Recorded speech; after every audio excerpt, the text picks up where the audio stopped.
Now at 10, an island nation devastated. From damaging winds to deadly flooding, Hurricane Melissa wreaking havoc across Jamaica. The storm slightly weakening, but now on track to make a second landfall overnight. We have night team coverage. Then a bold break-in caught on camera. A man accused of stealing cars from dealerships in Lowell. How police say he pulled off the pricey heist. Also, new court documents revealing why disgraced former state trooper Michael Proctor may have abruptly ended his case to get his job back.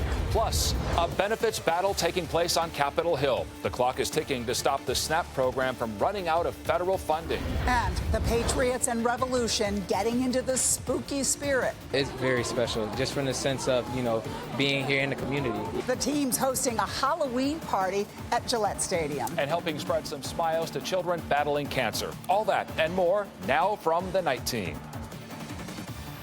7 News at 10 starts now. Tonight on 7 News at 10. A powerful storm. There will be catastrophic damage. Carving a path of destruction across Jamaica. The sea level is coming over the wall and we are in serious trouble. Hurricane Melissa making landfall and leaving the island nation devastated. All the city is completely gone. We are tracking Hurricane Melissa tonight at 10 o'clock. That powerful storm weakening down to a Category 3 storm currently has sustained winds of 125 miles per hour with gusts up to 175 miles per hour. The storm heading north-northeast at 8 miles per hour, so it has sped up a bit and is about 50 miles northeast of Montego Bay, Jamaica. Let's give you a live look at Jamaica right now. The eye of the storm has moved past the island, but many are still feeling the effects of the hurricane. There's rain, there's wind still hitting the island. The storm is now heading toward Cuba. It will make a second landfall later tonight. People on that island are now bracing for impact, while those in Jamaica are left to deal with damage. Video has been pouring in showing just some of the devastation, like trees toppled, roadways blocked, some towns covered in all sorts of debris.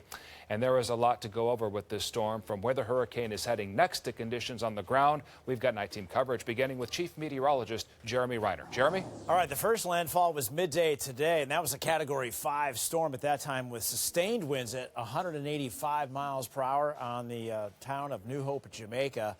On the west side of the island, Kingston, Jamaica, which is home to 1 million people, that's on the east side of the island. Now, there are two ways to measure a hurricane. The obvious way is the wind speed. Another way is to look at the lowest pressure.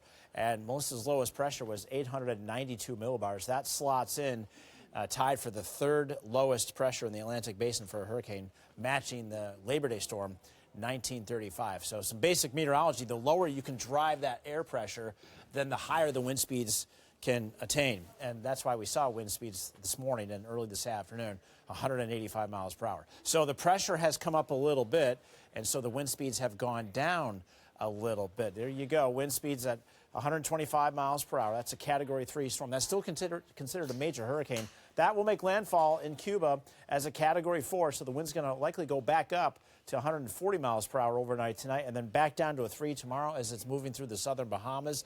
And then from there, it continues to weaken and pick up forward speed. It'll pass just to the west of Bermuda early Friday morning as a Category 2 storm, and then it's into the North Atlantic. Thankfully, away from the East Coast, away from New England. Your local forecast coming up in a few minutes. Jamaica left devastated after the storm came roaring ashore. It brought winds that knocked down trees, tore roofs off homes, and even knocked down some buildings. Melissa would be the strongest storm to ever hit the island of Jamaica. For more on the conditions and damage left behind, the night team's Victoria Price joins us now. Well, Kim, there was serious concern tonight about the potential humanitarian crisis that could be brought on by Hurricane Melissa. Jamaica's capital may have dodged a direct hit here, but officials say where the island grows most of its food bore the brunt of the storm. The storm of the century unleashing its fury on Jamaica. Hurricane Melissa made history as it roared ashore Tuesday afternoon, the first Category 5 storm in modern history to hit the island nation. Initial reports already show extensive damage to island infrastructure, especially to the west. Many buildings were no match for the winds, topping 105 miles an hour. Flooding and storm surge also left vital facilities like hospitals underwater, and more than 500,000 people are without power. Hurricane Melissa claimed at least 7 lives across the Caribbean before it even reached Jamaica. Jamaica's tourism minister estimates there are 25,000 vacationers currently on the island. The ceilings are currently leaking. A Boston family among those taking shelter.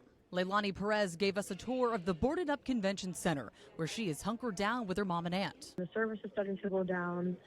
Our Wi-Fi has stopped working, so we're kind of in an unknown space right now because we are not sure what we should do.